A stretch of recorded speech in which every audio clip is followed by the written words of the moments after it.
Hey, what's going on, guys? Assad here, and in this video what we're gonna talking about is log10. So those who don't know log, the math log method, please don't watch it. Just go and watch first that. I have a video about that. Don't you worry about that.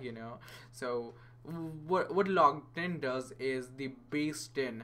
And now people's gonna ask, hey Assad, how are we gonna do with the log base 11? So I teach you in the previous video though, so don't you worry about that. Just go and watch, just.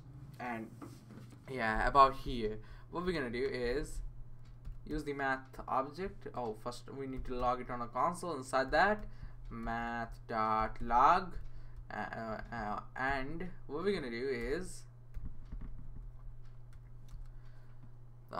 paste something like 1000 like that. If we wanna give you 11 like that, if you're familiar with mathematics, you will get that easily. That what I'm doing. So this is what it does. Oh, sorry about that. It's log of that, log 10.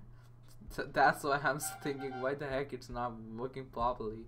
So when we do that, it's gonna give, if I give you one more, it will give you 5. If something like that, it will give you 10.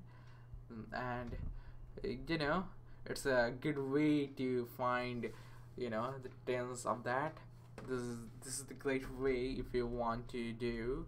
And if I pass 2, it's gonna give you 0. And now if you pass 1, it will give you 0, something like that. So, and if you pass 0, it will give you minus infinity. So yeah, minus infinity. So this is what it does. So hope you guys understand. That's it for today's video, guys. See you guys in the next tutorial.